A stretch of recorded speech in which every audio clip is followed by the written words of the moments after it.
नमस्कार दोस्तों, मैं निर्देश कुमार आप सभी का अपने YouTube चैनल निर्देश कुमार मीना 918 पर हार्दिक स्वागत व अभिनंदन करता हूं।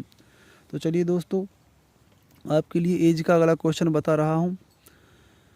कंपटीशन के मैथ से है। तो देखिए, क्वेश्चन कह रहा है कि 7 वर्ष पूर्व ए तथा बी की आयु 4:5 के अनुपात में थी तथा 7 वर्ष बाद वह 5:6 के अनुपात में 5:6 के अनुपात में होगी।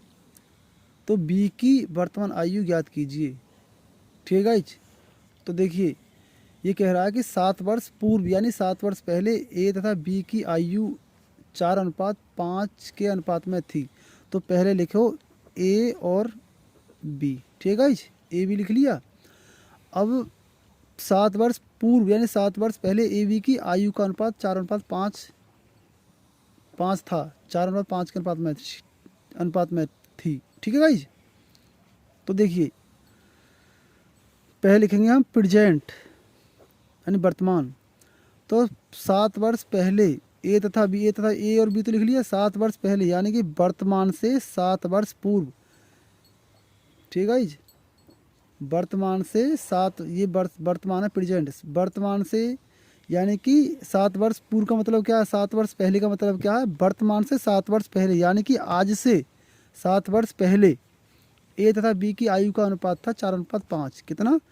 4:5। ठीक है, यानी कि 7 साल पहले का मतलब ये है प्रेजेंट से यानी वर्तमान से 7 साल पहले यानी कि वर्तमान प्रेजेंट यानी आज से, जो आज एज है, आज की एज से 7 साल पहले, 7 साल पूर्व।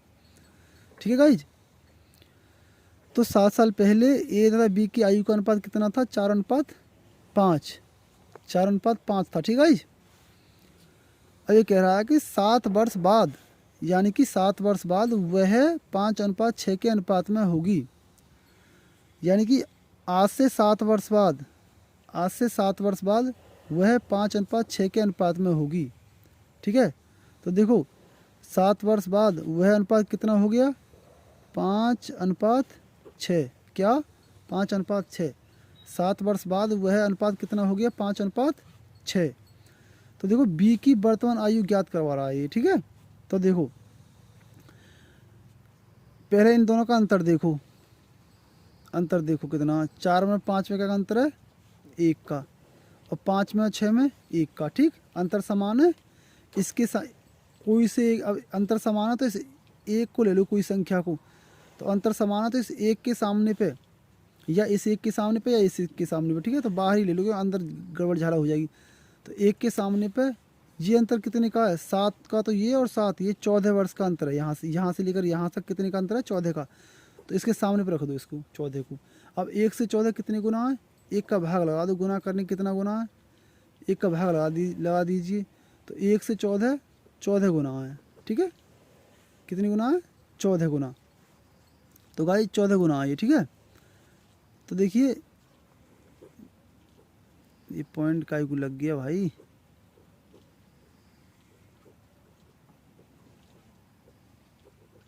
ये 14, तो ये 1 से 14 गुना। ठीक है। अब इस 14 की गुणा कर दो, किस में? 5 में कर दो। 5 गुणा 14 बराबर 14 पंजे 70। और 14 गुणा इसमें कर दो, 4 गुणा 14 बराबर 14 चौका 56। ठीक है। तो ये 70 हो गया, ये 56 होगी। अब ये क्या पूछ रहा है? बी की वर्तमान आयु, यानी बी की वर्तमान आयु पूछ रहा है। ठीक है। बी की वर्तमान आयु देखो, 7 वर्ष पहले, 7 वर्ष पहले भाई, 7 वर्ष पहले ए की आयु कितनी है? 7 वर्ष पहले ए की आयु कितनी थी? 56। 7 वर्ष पहले। और 7 वर्ष पहले बी की आयु कितनी है? 70। कितनी? 70। 7 वर्ष पहले ए की आयु 56 वर्ष निकली, तो 7 वर्ष पहले बी की आयु कितनी होगी? 70। ठीक। अब ये पूछ रहा है बी की वर्तमान आयु। ठीक है। बी की वर्तमान आयु। ठीक है। तो 7 वर्ष पहले की ए की आयु तो 56। ठीक है। और 7 वर्ष पहले बी की आयु है 70। अगर मैं कहूँ कि वर्तमान में यानी कि आज कितनी आयु है, यानी मैं कहूँ कि भाई बी की आयु 7 वर्ष पहले 70 थी, तो अब वर्तमान में यानी कि आज कितनी उम्र है उसकी, तो यानी कि आज से 7 वर्ष पहले यानी वर्तमान से 7 वर्ष पहले, आज से 7 वर्ष पहले बी की आयु 70 वर्ष थी, तो आज कितनी होगी, तो उस 70 में आज के लिए उस जो 7 साल पहले 70 ही, तो 7 साल जुड़ जाएंगी आज में लाने के लिए वर्तमान में, ठीक है। तो 70 में ये 7 साल जुड़ जाएगी, यानी 7 साल पहले बी की आयु 70 है, तो वर्तमान में कितनी है, तो 70 में वर्तमान में लाने के लिए ये 7 साल जुड़ जाएंगी, तो 70 और 7 77 वर्ष हो जाएगी। कितनी, 77 वर्ष, ये 77 वर्ष हो जाएगी, ठीक है गाइस। लो ये 77 वर्ष होगी आपकी, ठीक है गाइस। अगर इसकी बात करूँ बी की कितनी हो जाती, तो 56 में 7 जोड़ दो, 56 और 7 63, तो इसकी 63 वर्ष हो जाती। कितनी, इसकी 63 वर्ष हो जाती। लेकिन पूछी इसकी है ना बी की, तो बी की बता दो, 77 वर्ष हो जाएगी। आई होप दैट ये वीडियो आपके लिए पसंद आई होगी, मैं आशा करता हूँ आप सभी लोग मेरा सपोर्ट करेंगे, ताकि मैं और अच्छी अच्छी वीडियो बनाऊं कंपटीशन के लिए। तो आपके लिए मैं यही कहूँगा, खुश रहो, बिंदास रहो, धन्यवाद।